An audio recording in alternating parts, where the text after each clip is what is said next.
Hola, ¿qué tal? Buenas noches y bienvenidos una noche más al IEDES Asturias Televisión en Telecable, en una jornada esta, la del 17 de octubre de 2019, que es un día histórico para Asturias en general, para Oviedo en particular, ya que la familia real al completo ya está en Oviedo. Bueno, la familia real al completo tiene una protagonista muy especial y es, pues la princesa doña Leonor, que en compañía de sus padres, los reyes, don Felipe y doña Leticia, así como también de su hermana, la infanta doña Sofía. Bueno, pues han llegado a la capital asturiana alrededor de las 5 de la tarde y se han dirigido a la Catedral de Oviedo, a la Basílica Catedralicia Ovetense. Han visitado, pues este templo, en especial el Panteón de los Reyes y también la Cámara Santa, con lo cual han dado inicio de manera oficial a la visita que tiene lugar con motivo, como decimos, de los premios Princesa de Asturias. Y es que mañana, la princesa pronunciará sus primeras palabras, una de sus primeras palabras en público, tal y como hiciera su padre en el año 1981. Pues la familia real ha sido recibida por una multitud de asturianos, de ovetenses, que no han querido perderse este hecho histórico, la plaza de la Catedral completamente engalanada, con banderas de España, a diferencia de lo que ocurre en otras regiones de nuestro país. Los reyes, la princesa, la infanta han sentido el calor, la admiración de una población que les quiere. La actividad se concentra a partir de ese momento, a partir de la catedral. La actividad pasó al Auditorio Príncipe Felipe de la capital asturiana, donde ha tenido lugar el tradicional concierto.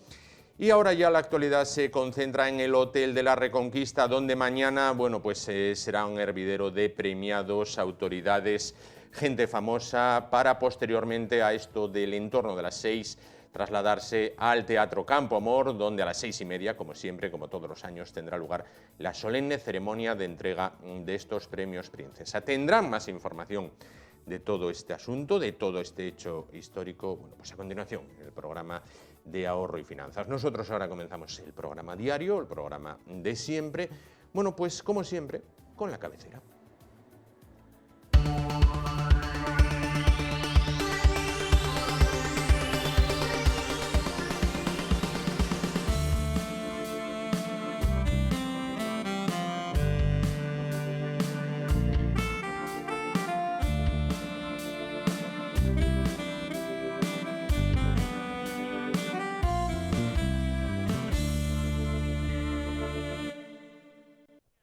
Continuamos el espacio de esta noche. Vamos a hablar a continuación de un tema que periódicamente genera polémica, quizás no tanto en el norte de España o quizás no tanto en nuestra región, porque no hay un sentimiento tan arraigado como puede haber en las provincias, en las comunidades del sur, pero que también está ahí y del que conviene hacerse eco. Vamos a hablar del mundo de los toros, de su tradición en España.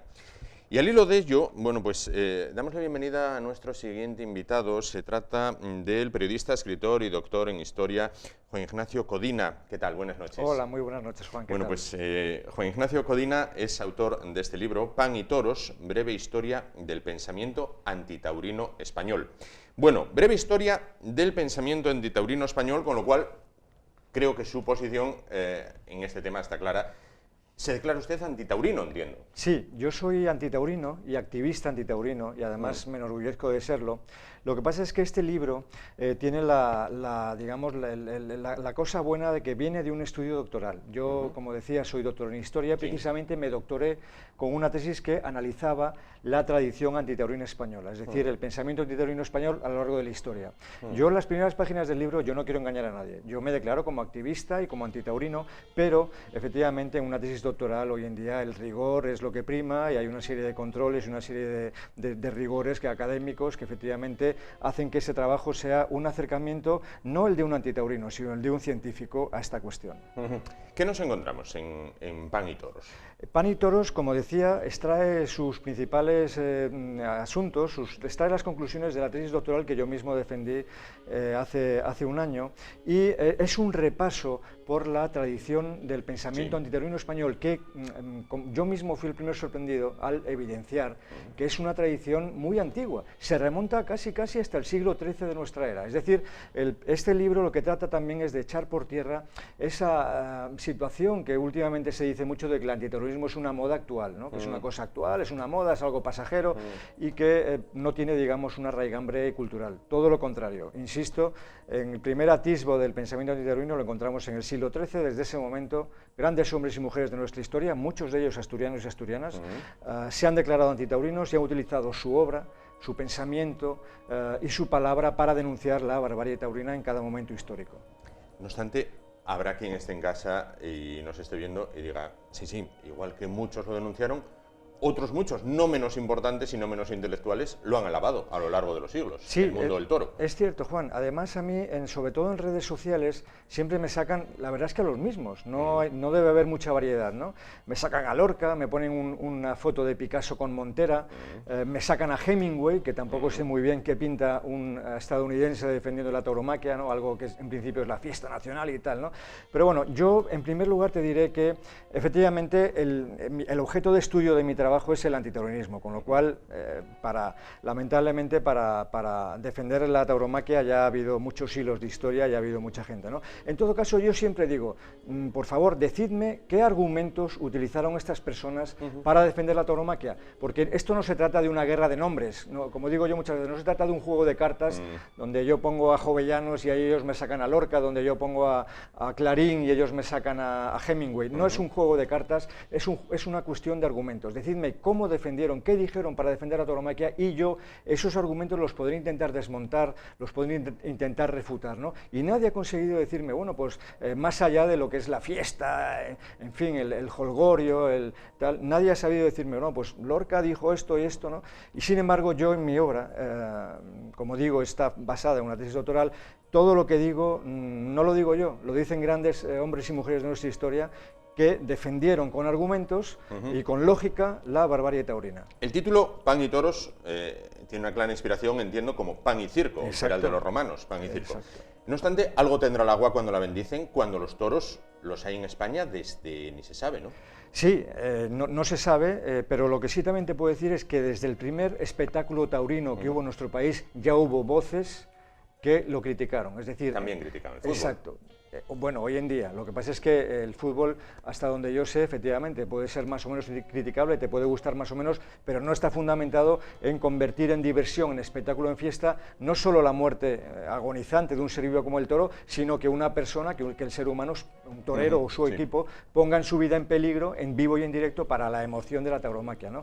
Y la cuestión del pan y toros, efectivamente, hace referencia al pan y circo romano. No me voy a extender mucho, pero yo defiendo, con datos y argumentos, que la tauromaquia en nuestro país ha sido utilizada como un arma de distracción masiva, porque durante muchos siglos la tauromaquia fue una droga para el pueblo, y esto no lo digo yo, lo dicen incluso autores taurinos como Ramón Pérez de Ayala, que es un asturiano, un intelectual asturiano, quien en su obra Política y Toros dice que la tauromaquia embriaga al espectador porque va a presenciar algo que no es de cartón piedra, algo real, va a ver como un torero se pone en peligro a sí mismo, en vivo y en directo, como decía hace un momento, ¿no? Por tanto, yo, lejos de hablar de tradición, de arte, de cultura, más que nada históricamente, a raíz de los datos y de las conclusiones que yo os traigo, la tauromaquia ha sido utilizada como una arma de control y de sometimiento del pueblo. De ahí la cuestión del pan y toros, que sigue vigente hoy en día, sigue vigente. Hay quien dice, yo lo he escuchado muchas veces, tanto en el ámbito público como en el ámbito privado, quiero decir, tanto en medios de comunicación como en casa, que en tiempos de su excelencia, del anterior jefe del Estado, fútbol y toros, que era una manera de tener entretenida a la gente. Efectivamente. Vuelvo al símil. Hoy en día es fútbol, lunes, martes, miércoles, jueves, viernes, sábado y domingo. ¿Cambian los tiempos, cambian los gobernantes y nos siguen entreteniendo, en este caso, con un deporte? No se puede equiparar, sí, el fútbol y la corrida de toros no se pueden equiparar. Efectivamente, la ecuación puede ser parecida. Se trata de tener al pueblo, digamos, distraído y alejado, efectivamente, de cualquier ánimo fiscalizador de los poderes públicos, ¿verdad? La tauromaquia durante muchos siglos ha sido utilizada como tal. Hoy en día, efectivamente, no es como hace 100 años. Hace 100 años la tauromaquia era un fenómeno de masas. Es decir, los toreros eran héroes nacionales. Eran héroes nacionales y la gente, o sea, había cientos de gacetas, de periódicos con crónicas taurinas y los personajes. En fin, yo recuerdo haber leído que un torero, por ejemplo, sufría una acogida, quedaba herido y la gente acudía en tropel a su casa, ¿no? en Comandilla, a ver, y tenían que colgar en la puerta de la casa del torero para que no le molestaran cada día, digamos, un informe de su estado, ¿no? Parte médica. Efectivamente. Hoy sucede con los futbolistas. En todo caso, hoy en día la tauromaquia sigue siendo utilizada, a pesar de que, como digo, efectivamente, existen más diversiones, internet, redes sociales, televisión, fútbol, ¿no? Pero hoy en día, por la experiencia que yo tengo, la tauromaquia sigue siendo utilizada también como un elemento de distracción social, ¿no? De hecho, yo he presentado este libro por numerosas regiones españolas y, por ejemplo, cuando estuve en Pamplona, allí me decían, es que aquí cuando acaba un San Fermín ya estamos pensando en el San Fermín del año que viene. Sí. Es que es como una cosa que también te embauca y te droga. Y en pueblos pequeños y medianos sucede lo mismo. Yo pregunto, ¿y por qué no dejarlo? Quiero decir, si a mí no me gusta el tenis, no veo tenis. Si a una persona no le gustan los toros, pues ni pago la entrada, ni los veo por la tele. Bueno, ahora por la tele ya no lo dan. Cuando yo era más pequeño sí los daban, los toros todos los días, ¿no? Sí, y hasta hace poco los han dado también en el horario de protección infantil, que hace unos años se emitieron 2 corridas en sábado por la tarde, me parece, a las 5 o 6 de la tarde, es que bueno, sí. Correcto. ¿Por qué no decir, bueno, no me gustan, no lo veo? Bueno, porque esto no es una cuestión de gustos, esto no se puede equiparar esto con el gusto por el tenis o por el deporte o por la música, no es una cuestión de gustos. Aquí hay en juego un elemento que para mí es trascendental y que además une transversalmente la historia de la tauromaquia, que se fundamenta en someter a un animal herbívoro, a un rumiante. Decía Quevedo, el toro es el marido de la vaca. El padre Martín Sarmiento decía, es un animal noble. Jovellanos también lo defendía, al toro como un ser noble, inocente, que no merecía el castigo al que es sometido por pura diversión, no lo olvidemos, por entretenimiento y por fiesta. Entonces, no se puede entrar aquí en la cuestión de gustos, ¿no? Porque afecta a terceros. El toro lamentablemente no tiene voz, no se puede defender, pero hoy en día la ciencia ha demostrado, no solo hoy en día, sino desde hace muchos años, que es un ser que siente como cualquiera de nosotros, que tiene terminaciones nerviosas, que padece no solo físicamente, sino mentalmente. Por tanto, no se puede dejar esto al albur de, digamos, bueno, cada uno que haga lo que quiera, libertad absoluta, si te gusta vas, si no te gusta no vas, porque lo mismo se podría aplicar a un montón de prácticas. Por ejemplo, la explotación infantil, o la droga, o un montón de situaciones. Bueno, no es lo mismo, pero se podría decir, oye, si te gusta vas y si no te gusta. Bueno, Ortega y Gasset, en su obra La caza y los toros, dice que la tauromaquia opera en el público como droga estupefaciente, y utiliza estas 2 palabras, y se refiere, como Ramón Pérez de Ayala, a que el fenómeno de la tauromaquia es la expectativa de sangre, esa orgía de sangre genera un efecto digamos, de droga en el público. Por tanto, bueno, no soy yo el que lo dice, ¿eh? Dicen los taurinos que el único fin por el que existe el toro de Lidia es, no soy taurino, quizás equivoque los términos, es la tauromaquia. Los taurinos efectivamente defienden como uno de los argumentos para mí más peregrinos y más poco pensados de la defensa de la tauromaquia, si es que hay algún argumento que pueda justificar, insisto, que un ser humano se ponga en peligro y que un toro muera agonizante, que si desaparece la tauromaquia desaparecen los toros. Yo hay 2 cosas que tengo que puntualizar. En primer lugar, que un animal no existe porque tenga una función exclusiva para el ser humano. En ese sentido, entonces todo lo que los animales, los seres vivos que no nos sirvan para un fin, que se extingan, ¿no? Porque no nos sirven, pues fuera. Y en segundo lugar, no es cierto que el toro bravo, el toro de Lidia, tenga que desaparecer necesariamente con la desaparición de la tauromaquia. ¿Por qué? Porque efectivamente, así como en España nuestra industria se ha reconvertido, la minería aquí en Asturias, en otros lados, bueno, se ha reconvertido al cierre, sí. Sí, bueno, pues sí, la sociedad reconvertido es una palabra muy eufemística, es un ajuste de líneas cuando queremos decir retirada, sí, o defensa elástica, pues sí, cuando es todos a correr para atrás. Pues por tanto, eso yo lo aplico a la tauromaquia, no quiero que se reconvierta, quiero que desaparezca, ¿no? Entonces, por ejemplo, hay, como ha pasado con el bisonte, ¿no? El bisonte estuvo a punto de extinguirse y ahora hay parques nacionales donde la gente acude a hacer un turismo ecológico, un turismo sostenible, a contemplar a los bisontes en su propio hábitat. Yo personalmente pagaría dinero por hacer un tour y ver a los toros en las dehesas felices y tranquilos, que es donde tienen que estar. Por tanto, no es un argumento que a mí me valga y es totalmente discutible, desde luego. Se habla incluso del dinero que genera todo el mundo del toro, es decir, desde la cría hasta todo el espectáculo que conlleva, todo el negocio que lleva aparejado. Se dice, ¿Por qué acabar con ese...? Es interesante, porque este es otro argumento también que se utiliza mucho, ¿no? El negocio que genera la tauromaquia, sobre todo, es un negocio de subvenciones públicas, ¿de acuerdo? El negocio de la tauromaquia hoy en día no como podría... el cine en España. Sí, bueno... Es un negocio de subvenciones sí, públicas. A ver, no hay película que no lleve una subvención y cuanto más cariz tenga la película sobre una tendencia, más dinero aportar. Sí, pero bueno, en todo caso las generalizaciones tampoco justifican nada, ¿no? Es decir, bueno, que pase en otros campos... ¿Estamos en el país de las subvenciones? Sí, bueno, pero en este caso, insisto, el cine podrá gustarte más o menos una película, oír o no oír, pero no, insisto, no tiene ese componente donde un ser vivo, inocente, que está tranquilamente pastando en la dehesa, es cogido, sacado de su hábitat, castigado y sometido a una crueldad tremenda por puro espectáculo y diversión. Creo que ese es un matiz muy importante que efectivamente no tiene nada que ver con el fútbol o con otros deportes o incluso con el cine.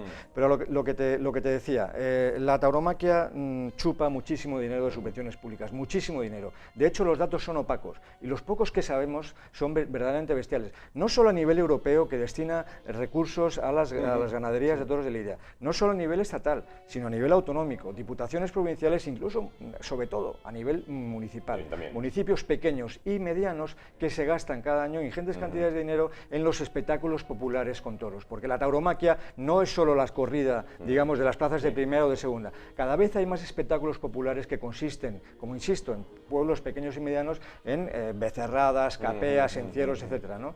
Entonces, el negocio de la tauromaquia, yo, por los datos que manejo, son datos oficiales, es un negocio para muy poca gente, porque efectivamente los grandes terratenientes, los grandes ganaderos ganan mucho dinero, pero hay una gran masa que gana poco dinero, gran o pequeña. En todo caso, esa justificación económica también es muy discutible, porque de otras situaciones de la vida también se obtiene dinero y eso no justifica nada, ¿no? La explotación infantil genera dinero, el proxenetismo... No es lo mismo. El proxenetismo, genera dinero y la guerra genera, la venta de armas genera dinero y nadie por eso las va a justificar. Es decir, no nos podemos centrar en el argumento mercantilista. Si todo lo que genera dinero hay que mantenerlo, pues imagínate la situación en la que nos en ese caso, ¿no? Efectivamente. En ese caso.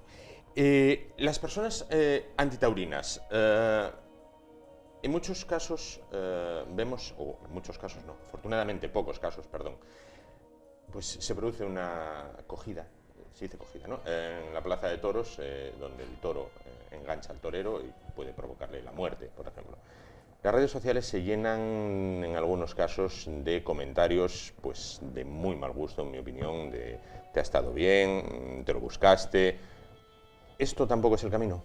No, desde luego que no. Yo tengo mis redes sociales abiertas, la gente puede ver que yo jamás me alegraré de la muerte de un prójimo, y condeno y censuro a la gente que lo hace, y si alguien pone un comentario en mis redes lo bloqueo y lo borro. No es el camino, no tiene nada que ver con la empatía y con la compasión que, digamos, define o debe definir nuestro movimiento. Pero yo ahora te voy a hacer una reflexión al revés. Y esto no lo digo yo, lo decía, por ejemplo, Blasco Ibáñez, el pensador, Vicente Blasco Ibáñez, autor de La Barraca, en fin, autor de Sangre y Arena, Cañas y Barro, etcétera, ¿no? Un personaje fundamental que además era conocedor del mundo tauromáquico porque él asistía con cierta regularidad, aunque no le gustaban a corridas de toros. Él decía, en la plaza de toros, en un espectáculo taurino, solo hay una bestia.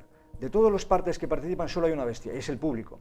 El público es como decía Ramón Pérez de Ayala, es el primero que acude al espectáculo para ver la emoción, sentir la emoción de cómo un hombre o un grupo de hombres están exponiendo su vida en vivo y en directo ante su presencia. Y ellos pagan un dinero por esto. De hecho, yo siempre digo, yo no conozco ninguna corrida de toros, no sé, a lo mejor la hay, ¿no?, en la que en el primer toro, lamentablemente, se haya cogido al torero o a un banderillero o al picador, se le haya herido, se haya retirado en camilla y haya salido alguien y haya dicho, todos a su casa, esto se suspende. No, la fiesta sigue, sale otro torero, acaba la faena y sigue hasta que acaban los 6 o los toros que sean. Entonces, verdaderamente, a mí también me produce mucha curiosidad y una cierta sensación de desazón y de hipocresía. Yo no comparto, insisto, que se ataque a nadie o que alguien se alegre. De hecho, me parece de mal gusto, de una mala educación, de una escasez de humanidad. Pero por otro lado, no nos engañemos que es el público taurino, es el aficionado el que paga un dinero para asistir a un espectáculo donde, como decía Pérez de Ayala, sabe que no va a haber algo de cartón piedra, sabe que va a haber algo real. De hecho, insisto, Blasco Ibáñez lo decía. El público, cuando el torero ve que el toro es listo en fin, no va tanto al trapo, sino que le mira más a él, y el toro tiene miedo el torero tiene miedo al toro, el público le silba. Le dice cobarde, le dice arrímate, hemos venido aquí para ver peligro, y el torero, que tiene miedo por lo que sea, se aparta, y el público le llama cobarde. Y entonces el torero, y esto lo cuenta Vicente Blasco Ibáñez en Sangre y Arena, que es una novela muy antitaurina, entonces el torero, herido en su amor propio, herido en su orgullo, ¿qué hace? Se arrima, aun sabiendo que el toro le puede coger. ¡Pum! En esta le coge. El mismo público que le estaba llamando cobarde, que le insultaba, que le vituperaba, porque le estaba hurtando la emoción del espectáculo, entonces ahora lamenta la acogida. Ahí está también la hipocresía un poco del público taurino, que son los primeros que sostienen un negocio en el cual, yo no digo que la gente vaya a la plaza a ver la acogida del toro, ni mucho menos, pero sí que está esa emoción. Lo decía Pérez de Ayala, insisto. No obstante, no hay que criminalizar, entiendo, ni al torero ni al espectador. No, yo no criminalizo a nadie, simplemente expongo una serie de datos y de hechos y de opiniones, porque yo la suerte que tengo es que este libro no son mis opiniones. Son las opiniones a lo largo de la historia. A lo largo de la historia, desde el siglo XIII a nuestra. Yo, como digo, tengo la suerte de ser un portavoz de grandes hombres y mujeres de nuestra historia que han sido antitorinos, y tengo la suerte de haber caminado a hombros de gigantes. En Portugal tengo entendido que no se mata el toro. En Portugal hay una serie de limitaciones que efectivamente hacen diferente la tauromaquia portuguesa que la española. No se le mata, por lo menos en la plaza, ¿no? Aunque luego sí se acaba muriendo de alguna manera, porque efectivamente un toro que ya es toreado una vez ya ha aprendido, no puede y ya no puede ser toreado otra vez, entonces lo acaban sacrificando, ¿no? Pero no en la plaza, no en vivo e indirecto. Claro. Les acusan de buenistas. Igual que dicen, es que no se deberían de fabricar armas. Bueno, cerramos la fábrica de armas de Trubia, mandamos 400 operarios al paro. Es que las armas son malas. Ya, pero es que dan trabajo. ¿Es un cauce del buenismo la antitauromaquia? No, la verdad es que nos llaman de todo. A mí personalmente me han llamado mentiroso, me han llamado manipulador, me han llamado cobarde, me han llamado de todo. Buenista nunca me han llamado, pero bueno, ya que sacas el tema... No, yo tampoco se lo llamo. No, ya que sacas el tema, no, yo no creo que tenga nada que ver con el buenismo. De hecho, insisto, esto no es algo actual, es una tradición. Yo suelo decir que el antitauronismo español es una seña de nuestra identidad. Es parte de nuestro patrimonio cultural, es parte de nuestro ADN como españoles, ¿de acuerdo? Porque cuando uno ve que Emilia Pardo Bazán, Carolina Coronado, Unamuno, Baroja, Jovellanos, todos los ilustrados, Martín Sarmiento, Feijóo, Cadalso, Clavijo y Fajardo, presidentes del gobierno, generales como Arsenio Martínez Campos, Francisco Silvela, Pi Margal, Emilio Castelar, desde santos de la Iglesia Católica como Santo Tomás de Villanueva, en fin, cuando uno descubre, porque esto es desconocido lamentablemente, cuando uno descubre que todos estos hombres y mujeres grandes, lo más granado de nuestra cultura, de nuestras letras, de nuestra política, de la filosofía, del arte, han sido antitaurinos, verdaderamente no puede menos que pensar que esto es un patrimonio histórico y cultural español que merece ser puesto de manifiesto. El buenismo es otra cosa. No es la labor mía en este caso, pero podríamos ir a la partida de cartas y decir que los toros son patrimonio cultural de España, y sacamos una lista igual encabezada por Su Majestad el Rey Juan Carlos, de taurinos en este caso. Igual no sería, eso ya te lo anticipo yo, igual no sería. Vamos a hacer un reto, perdón un momento. Vamos a hacer un reto, vamos a hacer lo siguiente, si le parece. Al correo electrónico ye@sasturias.tv, lista de taurinos y antitaurinos, y que el público opine, en este caso, lista de taurinos, el Rey Juan Carlos, 1, 2, 3, responde otra vez, el Rey Juan Carlos I de Borbón, por ejemplo, su hija la mayor, Elena, infanta Elena, Federico García Lorca, y lista de antitaurinos, y opinen en redes sociales y en el Facebook y en todo esto que manejan los jóvenes, bueno, con una facilidad pasmosa. Otra cosa, ¿hay afición en Asturias a los toros? Porque, por ejemplo, en Oviedo la plaza se está cayendo.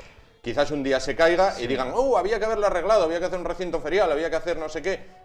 Se hará cuando caiga. En Gijón hay temporada. En Gijón hay una temporada muy antigua, y creo que de buen cartel. Los que entienden de esto dicen, claro, lo llenan. Claro, yo simplemente una pequeña precisión. Me parece bien lo de las listas, pero reducir una tesis doctoral de más de 3 años de trabajo nunca. a una lista de nombres, la lista la hace uno cuando va al supermercado. Insisto, vamos a ver los argumentos, porque además a mí me han dicho, es que fulanito era taurino. ¿Por qué? Porque fue una vez en una corrida de toros. Eso ya le convierte en taurino. No, yo ahí hablo, no es una lista de nombres, yo hablo de argumentos, Correcto, de obras, correcto. de citas, de bibliografía, ¿no? Entonces, me parece muy bien el hablar y el polemizar y tal y cual, pero yo quiero darle el rigor que esto tiene. No es una lista de nombres. No, por supuesto, no, en modo alguno era que se pueda, digamos, no se trata del tema de poner una balanza ni una partida de cartas, como claro, usted muy bien decía. es que entonces, vamos a entrar en los argumentos. El rey Juan Carlos, ¿qué ha dicho sobre las corridas de toros, aparte de ser un aficionado reconocido? ¿Qué ha dicho? ¿Ha escrito algo? ¿Ha dado algún argumento de peso que a mí me haga pensar y decir, hombre, pues puede que tenga razón, o que me permita refutarlo? Porque los nombres no se debaten, los nombres se ponen. ¿Perdón? Lorca. Bueno, Lorca hablaba de la parte estética de la tauromaquia, en algunos poemas. Hay autores muy importantes que reconocen... no, Goya era antitaurino, Juan. Goya era muy antitaurino. Pues lo disimulaba bien. No, lo disimulaba muy bien, no. Coges las series de tauromaquia, o antitaurinas, como yo las llamo, de Goya, que son 4, ¿vale? La serie de Torrecilla, los cuadros de la Academia, la tauromaquia y los toros de Burdeos, y lo que ves es la barbarie de la tauromaquia. No tiene nada que ver con otros grabados de la época, como por ejemplo los de Antonio Carnicero, en los cuales ves las figuras estilizadas, ves el colorido, ves el sol, ves las partes más estéticas. Si uno ve, no hay que ser, como digo yo siempre, un experto en arte, un historiador, para ver un simple grabado de la tauromaquia de Goya, de esta serie, y ver que este hombre no quería jamás era ensalzar la supuesta belleza o estética de la tauromaquia, al revés, quería subrayar, y lo hizo con trazo muy grueso, la parte más violenta, la muerte de caballos, la cogida de los toreros, el público con esos gestos deformados, ¿no? Por la misma razón se podría decir que Goya era un belicista porque pintó los desastres de la guerra. Al revés, Goya era un ilustrado, era muy amigo de Jovellanos y compartía con él las ideas de progreso de su tiempo, y era un gran reformista y utilizó su obra para denunciar la Santa Inquisición, el radicalismo religioso, la guerra y también la tauromaquia. Entonces, en ese sentido, por ejemplo, la serie tauromaquia de Goya fue un fracaso comercial, no se vendió un pimiento, porque los taurinos no querían tener eso en su casa, ¿no? Entonces, bueno, como te decía, hay autores que a mí también me interesan, ¿no? No niegan que en la tauromaquia haya una estética, haya cierto elemento artístico, yo lo reconozco, porque además había gente que veía en el fascismo una estética también. Marinetti, el futurista italiano, veía en el fascismo, y hay gente que ve Leni Riefenstahl hizo un arte prácticamente de su... Y estos desfiles militares que van todos... Hay una estética, nadie niega eso, yo no lo niego. Que sea arte, yo no lo niego. También había gente que crucificó a un perro, o ponían un cubo de basura y decían que era arte, ¿no? O sea, esos son elementos muy subjetivos. Pero volviendo a la estética, Emilia Pardo Bazán, por ejemplo, una de las mejores novelistas sin duda, del siglo XX. Ella dice, a mí me parece que hay una estética, el colorido, la música, el ambiente, ¿verdad? Pero cuando el toro sale a la plaza y empieza a chorrear sangre, yo ahí eso ya no me gusta, ¿no? Entonces, bueno, yo en respecto a Lorca, que tampoco dijo gran cosa de las corridas, más de un homenaje, un poema de homenaje, en fin, también escapo un poco al tema de mi estudio, no quiero hablar mucho de esto porque yo me he centrado en el antitaurismo, pero bueno, Lorca, insisto, reconocía esa estética, ¿no? Y muchos otros autores también, pero luego dicen, bueno, pues que cuando el toro muge de dolor y tal y cual, o sangra o chorrea, o vomita sangre, o muere de la manera más triste, o el caballo escogido, o el hombre escogido, eso yo ya no lo comparto, ¿no? Bueno, después de Pan y Toros, ¿qué va a hacer? De momento ahora mismo estoy inmerso en una gira ahora por todo el norte de España. He estado estos últimos días presentándolo en Gijón precisamente, Barcelona, Zaragoza, Bilbao, Santiago de Compostela, Coruña, León. Y el libro tiene un año de vida, se presentó en noviembre de 2018. Me imagino que seguiré dando a conocer mi trabajo, denunciando y evidenciando que el antiterrorismo forma parte de nuestro ADN como españoles, que lo más granado, lo más importante de nuestra historia ha sido antitaurina. Y bueno, efectivamente hay otros proyectos, porque una tesis doctoral que ocupó 1.200 páginas, ¿no?, para ver un poco también el calado, la importancia del antiterrorismo español. Pues bueno, espero también poder extraer otros elementos y posiblemente, pues bueno, si se pudiera, pues escribir otro segundo libro. Bien, para finalizar, usted es periodista, es escritor y doctor en historia. Ahora voy a hacer una pregunta. En su opinión, ¿a cuántas corridas de toros he ido yo en mi vida? ¿Tú, Juan? Después de toda esta entrevista. Pues yo diría que una o ninguna. Ninguna. Ninguna. Jamás he ido a los toros, jamás. Y creo que me voy a morir de viejo y creo que nunca voy a ir a una corrida de toros. Bueno, pues muchísimas gracias, ya lo saben, Pan y Toros, breve historia del pensamiento antitaurino español, Juan Ignacio Codina Segovia, periodista, escritor y doctor en historia. Muchísimas gracias por estar con nosotros esta noche y acompañarnos, bueno, pues y contarnos acerca del libro y hacer un repaso a lo largo de la historia de los taurinos y de los antitaurinos, en este caso, de los antitaurinos. Muchísimas gracias, muy buenas noches, gracias a vosotros, muy amable, gracias. Nos vamos muy rápidamente a los anuncios, volvemos y continuamos el espacio esta noche. Hasta ahora.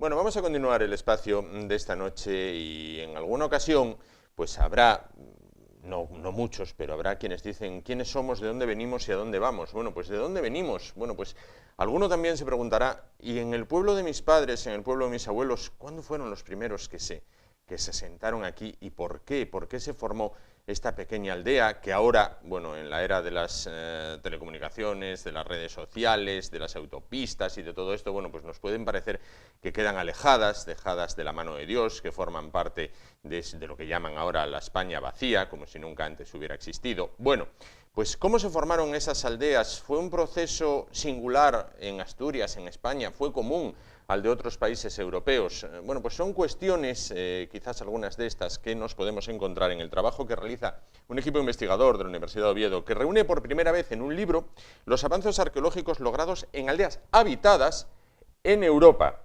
La obra publicada, bueno, pues por Archive Press Publishing of Oxford muestra casos de Asturias, Reino Unido, Francia, Holanda o los países escandinavos, que están tan lejos y a la vez tan cerca. Bueno, para hablar de este asunto se encuentra esta noche con nosotros Jesús Fernández, él es investigador de la Universidad de Oviedo en el área de Historia Medieval. ¿Qué tal? Buenas noches. Hola, buenas noches. Bueno, pues entonces, ¿qué es lo que han realizado ustedes y en qué se diferencia de lo realizado hasta ahora? Bueno, desde hace 10 años tenemos un proyecto de investigación que consiste en excavar estos lugares que han continuado habitados hasta la actualidad, ¿no? Previamente, tanto desde el área de Historia Medieval de la Universidad de Oviedo como otras áreas afines de investigación, se habían hecho trabajos en los que, bueno, se había tratado de investigar, utilizando otras metodologías, se había tratado de investigar este origen histórico de las aldeas. El problema era que esas metodologías que se estaban utilizando, fundamentalmente el estudio de las formas del paisaje, la documentación escrita o la toponimia, no nos permitían penetrar a fondo en la cronología de esos procesos, ¿no? Simplemente nos apuntaban tendencias, nos indicaban qué es lo que podría haber sucedido, pero nos faltaba un método decisivo de trabajo, que es la arqueología, que es el que nos permite acceder definitivamente al dato empírico y el que nos permite establecer una secuencia y una cronología precisa de esos procesos. Entonces, desde hace 10 años, lo que hemos hecho es combinar ese tipo de estudios que se hacían previamente, incorporando todas esas fuentes de investigación, a las que le sumamos la arqueología como método de trabajo. Excavamos en esas aldeas que continúan habitadas, tanto en su espacio habitado como en el espacio agrario, y fundamentalmente la diferencia, respondiendo a tu pregunta con respecto a lo que se hacía antes es esa, ¿no? La incorporación de la arqueología como un método habitual de trabajo en nuestro proyecto de investigación. ¿Y qué se han encontrado? Bueno, excavamos aquí en Asturias, empezamos excavando en 2 aldeas, que son Villanueva de Santo Adriano y Vigaña, Vigaña Arceo, en el concello de Belmonte. Y bueno, lo que encontramos son las secuencias de ocupación de estas aldeas desde la prehistoria hasta la actualidad, prácticamente, ¿no? Lo que nos ha sorprendido sobre todo es la antigüedad de algunos de estos asentamientos, ¿no?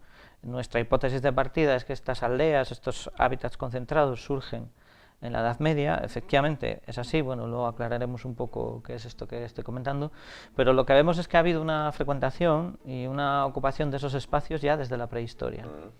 Estamos intentando afinar para ver exactamente en qué momentos hay rupturas y hay continuidades, pero en el caso, por ejemplo, de Vigaña encontramos ya ocupaciones desde el Neolítico y desde la Edad del Bronce en lo que es el espacio de de la aldea. No esperábamos haber encontrado de verdad información tan antigua, ¿no?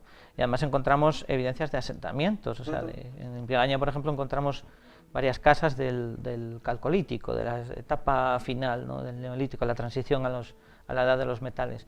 Y en Villanueva estamos encontrando también, debajo de la aldea medieval, indicios de ocupaciones de la edad del hierro, de época romana, lo cual nos demuestra que esas áreas han sido ocupadas desde momentos muy previos a los que suponíamos, ¿no? Claro. Además, se estudian casos de Reino Unido, Francia, Holanda y los países escandinavos. ¿Hay alguna correspondencia con nuestros casos o son totalmente distintos? Bueno, hay factores, diferenciaríamos dos cosas, ¿no? Primero lo que serían los datos históricos, vamos a decirlo así, y después los procedimientos, las metodologías, las tradiciones arqueológicas, ¿no? Tanto en un caso como en otro hay elementos comunes y también elementos que diferencian unos procesos de otros, ¿no?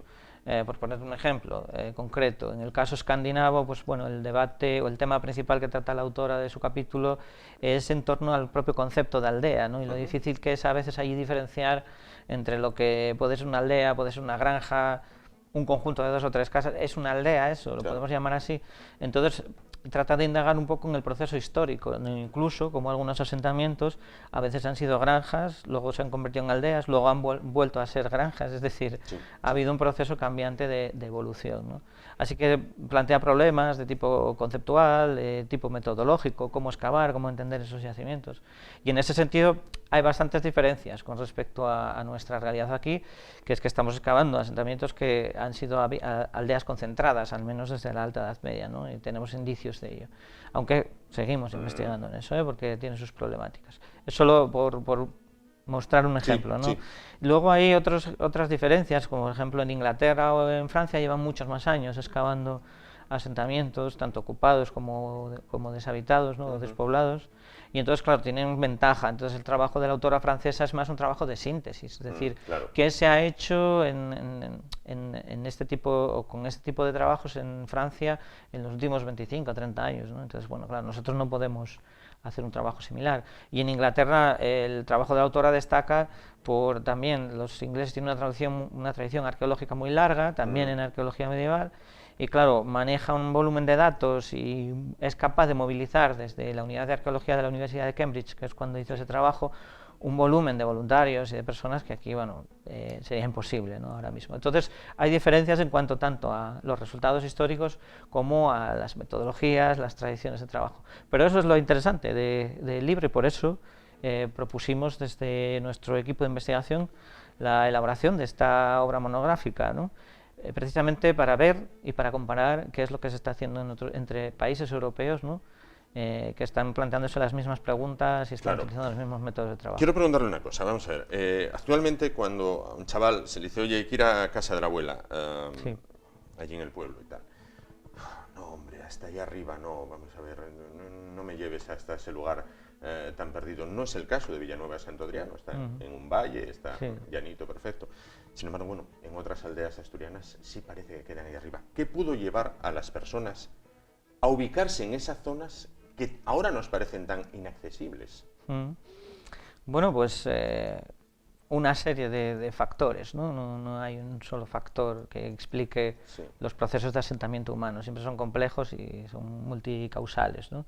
Pero fundamentalmente cuando encontramos aldeas muy remotas que aprovechan, digamos, áreas, vamos a poner entre comillas, marginales, ¿no?, de lo que podría ser el espacio económico, normalmente suele responder a procesos de presión demográfica, por ejemplo, ¿no?, cuando las zonas, digamos, más fértiles o más productivas ya han sido ocupadas, hay algunos grupos que tratan de aprovechar aquellas zonas que todavía no están ocupadas, pero que no son, por otro lado, no son tan aprovechables, ¿no? Y esto explica el hecho de que a veces encontramos asentamientos en espacios casi extremos, ¿no?, geográficamente, que por otro lado pues fueron evidentemente los primeros en quedarse abandonados en el momento en el que hay un cambio de tendencia demográfica, ¿no? Y esto ha sido así a lo largo de toda la historia, es decir, ha habido procesos de ocupación de espacios marginales, después hay una contracción demográfica, entonces esos espacios se quedan vacíos, después hay otra expansión demográfica y nuevamente hay presión para que sean ocupados después.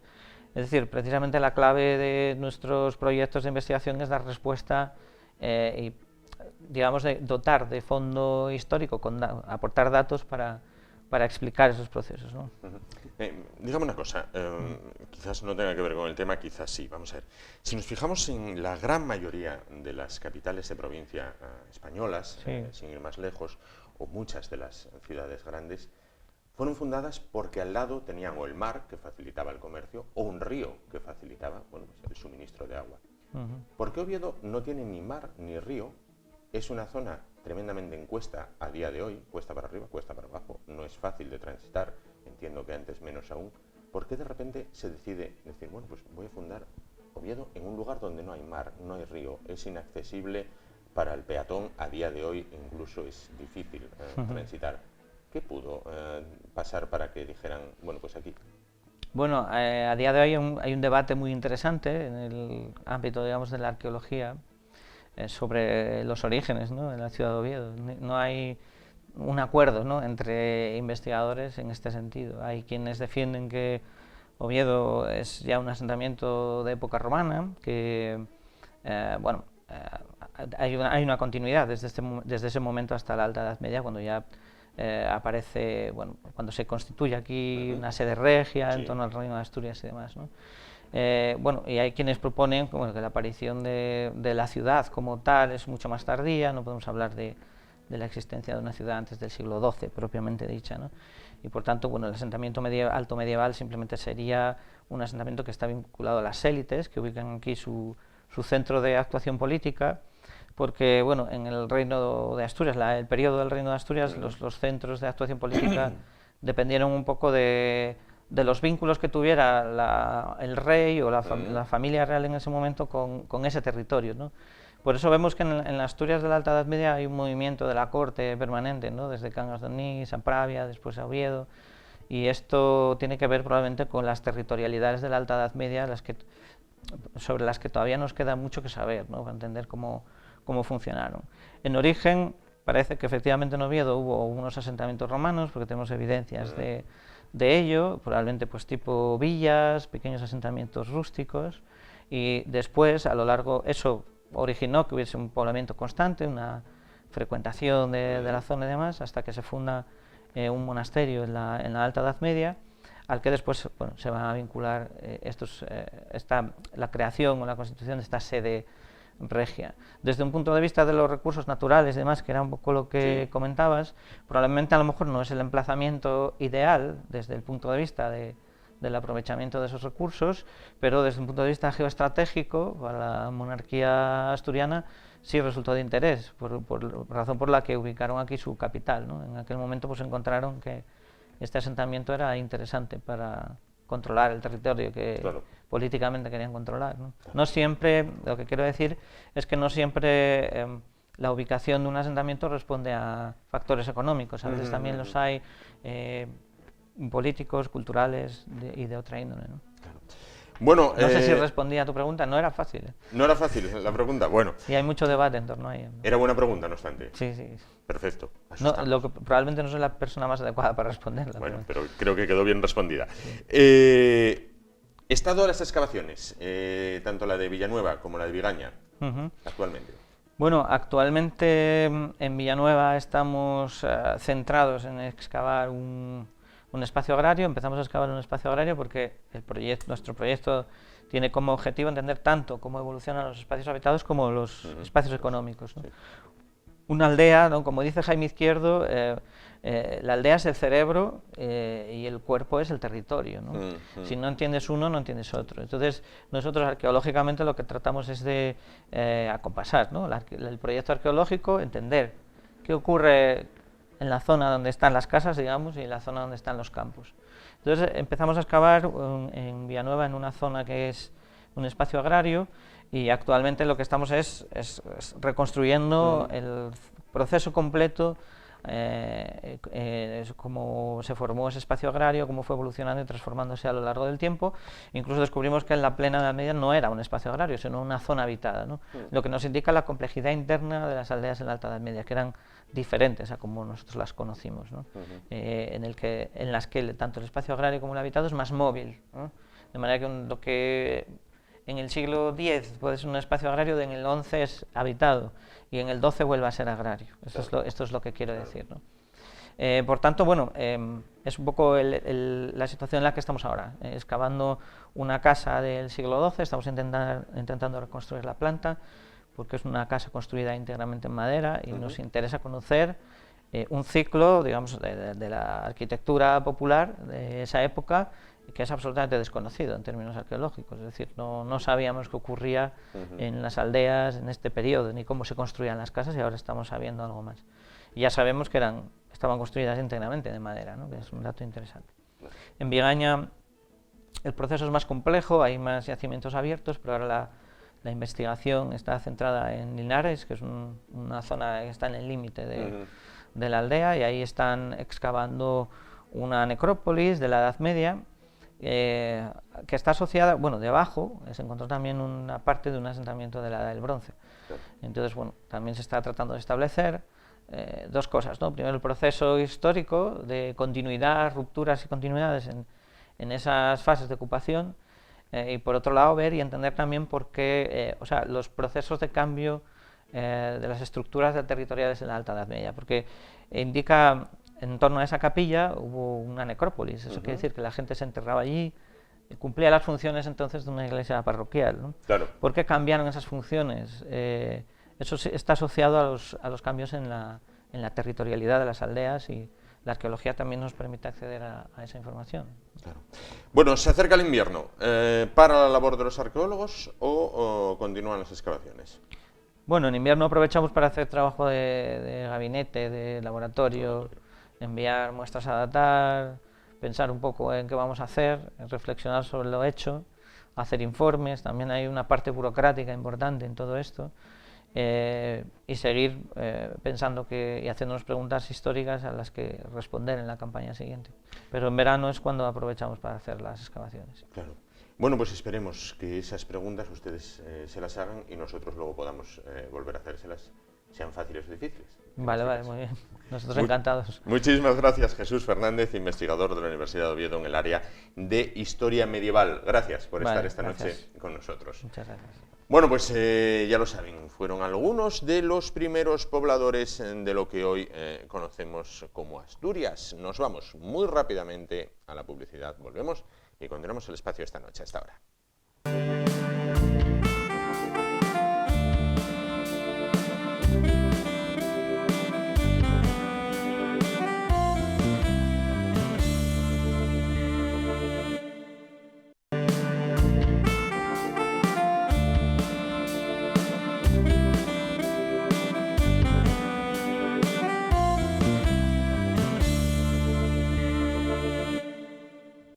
Bueno, vamos a continuar el espacio de esta noche. Es tiempo para hablar de vecinos con Roberto Rodríguez, administrador de fincas en ADF Grupo.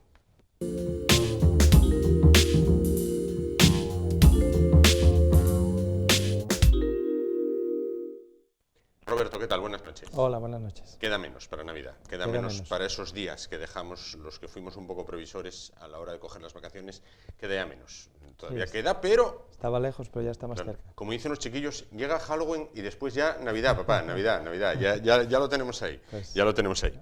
Bueno, quería preguntarte un tema que nos generó comentarios después del anterior programa, cuando te veíamos el mes pasado, era el tema de cuando llegas a casa después de unas vacaciones y hay ocupas. ¿En Asturias esto está extendido o esto es lo que leemos en los periódicos en Barcelona, en Madrid, en grandes ciudades? No, en Asturias no está extendido, gracias a Dios. No es una práctica que se lleva a cabo con cierta frecuencia. Sí es verdad que a nivel nacional tiene bastante eco noticias que tienen que ver con esta ocupación ilegal y más referido pues, a grandes ciudades, Barcelona, Madrid, Valencia. Pero en Asturias, es lo que comentaba, no es una práctica habitual.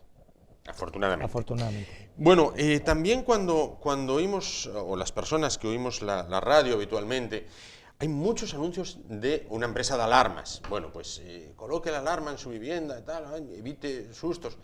¿Es una buena medida colocar la alarma o gracias a Dios vivimos en una comunidad tremendamente segura y dices, bueno, mejor este dinero lo dedico a otra cosa? No, a ver, cuantas más medidas adoptemos, pues más difícil sea de que el que quiera perpetrar pues un robo o cualquier otra fechoría pues lo tenga fácil. Nosotros llevamos una temporada instalando cámaras en las comunidades y ha resultado bueno, positivo en cuanto a que el efecto disuasorio pues sí que lo produce.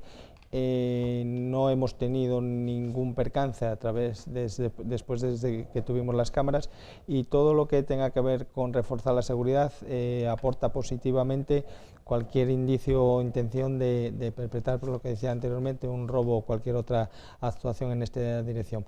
La alarma, pues por supuesto, cualquier elemento que en un momento dado pues anuncie que alguien ha invadido una propiedad privada, pues al final o uno produce el rechazo del que lo va a hacer, o si lo hace, pues bueno, que lo puedan coger. Está funcionando, vamos. Está funcionando. Bueno, vamos a hablar de las viviendas sociales, algunas de ellas propiedad del Principado, otras propiedad del Ayuntamiento. Al haber esa propiedad, digamos, gubernamental o de la Administración, ¿el funcionamiento de la comunidad es distinto a una comunidad, digamos, privada? No, es lo mismo, independientemente de cómo se haya llevado a cabo pues las condiciones en las que se vendió el suelo, en las que se pactó el precio de la vivienda o quién puede adquirir esta vivienda, lo que es el funcionamiento de la comunidad y el régimen de propiedad horizontal que tiene que cumplir es igual. Sí es verdad que las viviendas que presentan una particularidad, por lo que fuera, pues sean de protección autonómica, cualquier protección, pues bueno, quien adquiere estas viviendas tiene que cumplir unos requisitos, el precio de venta tiene que cumplir otros requisitos, el hecho de tenerla en propiedad pues está limitada a que durante un tiempo no la pueda vender, alquilar. Bueno, habría que ir caso por caso y ver los condicionantes de cada uno de los casos, pero sobre la pregunta inicial, el funcionamiento es el mismo. Todo esto de adquieres por un determinado precio, tienes que mantenerla durante X tiempo, no la puedes vender, digamos, al día siguiente. ¿También para la plaza de garaje o solo en lo que se circunscribe la vivienda? Normalmente es para todo. Si el edificio cuenta con plaza de garaje y vivienda, va toda la condición de protección a todo ello. Por regla general, en casi todos los casos que nosotros gestionamos es así. No se nos ha presentado ningún caso en el que el edificio esté por un lado con una protección y lo que son los garajes tenga otra. Normalmente se hace la protección a todo el edificio. Correcto. Vamos a imaginar que tenemos un piso que queremos vender o que queremos alquilar. ¿Es necesario el certificado de eficiencia energética? Sí, el certificado de eficiencia energética nos lo piden si queremos alquilar el piso, nos lo piden cuando lo vendemos y en todos estos casos es obligatorio. Pudiera ser que el edificio no lo tenga porque cuando entró la normativa no estaba obligado y las nuevas construcciones a partir de entonces sí estaban obligadas, tendrán certificado, pero con anterioridad no. El hecho de no tenerlo el edificio no quiere decir que la vivienda, cuando indicabas en la pregunta de se alquila o se vende, tiene que aportarlo. Entonces tendría que hacer ese proceso un certificado para esa vivienda.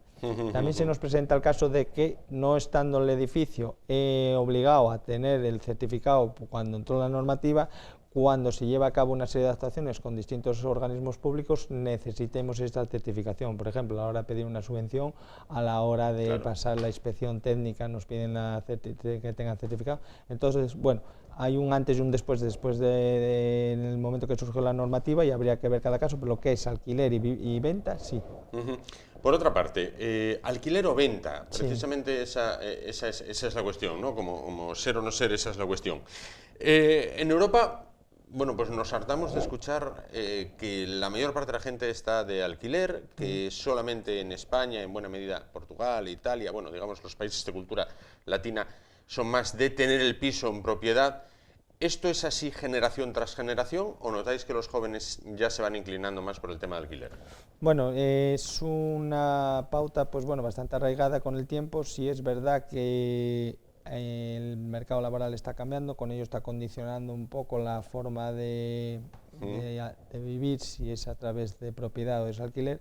Y me refiero al mercado laboral porque, bueno, Asturias está perdiendo puestos de trabajo, hay muchos jóvenes que se desplazan fuera y cuando van fuera pues no saben si ese va a ser su destino final, si tienen el objetivo de volver. Entonces esta particularidad hace que el hecho de estar hipotecado en una compra de una vivienda durante un tiempo, pues bueno, es algo que les liga, que en un momento dado pudiera ser que no necesitaban estar ligados a una compra y vayan al alquiler.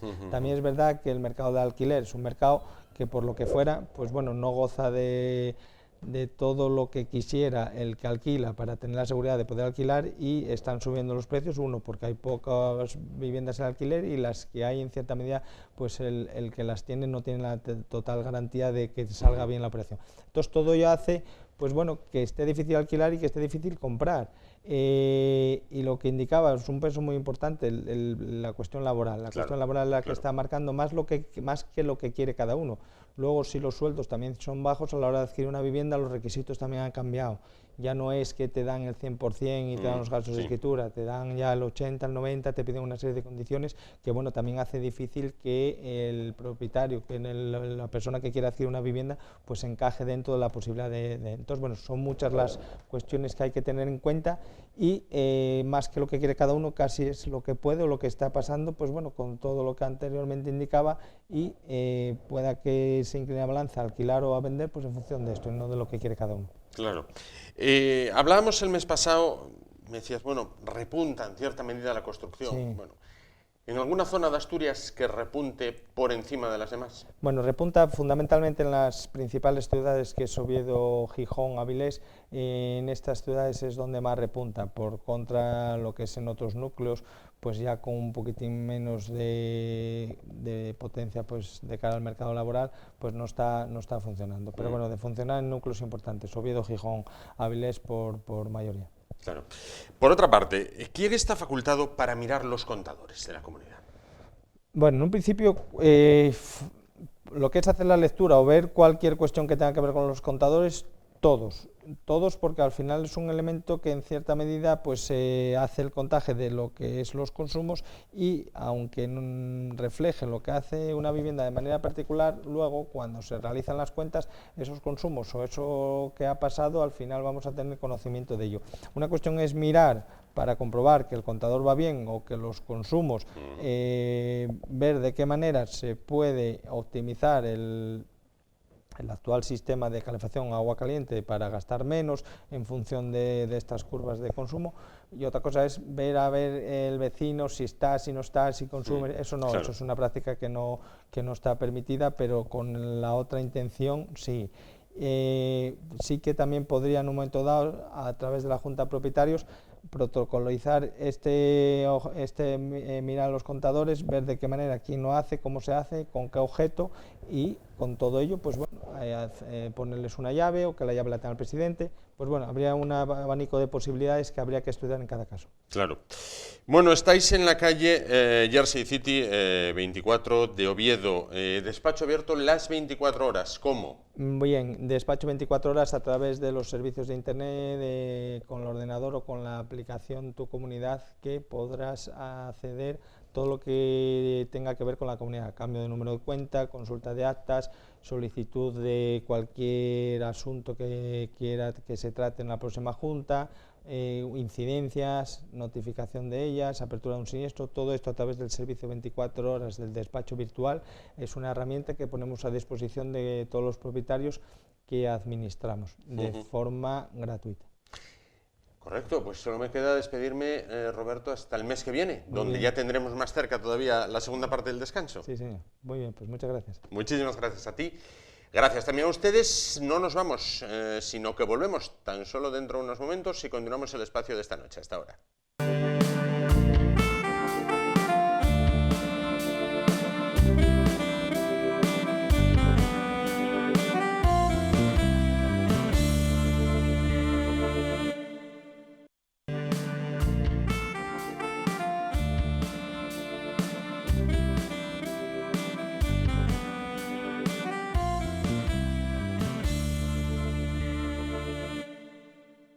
Pues volvemos prácticamente para despedirnos, para no despedirnos, en este caso, como se dice vulgarmente, a la francesa, recordándoles que volvemos el martes, pero que les dejamos a continuación con Ahorro y Finanzas toda la información acerca del dinero, de la economía familiar, del ahorro y también información de estos premios Princesa de Asturias. Gracias por su atención y muy buenas noches.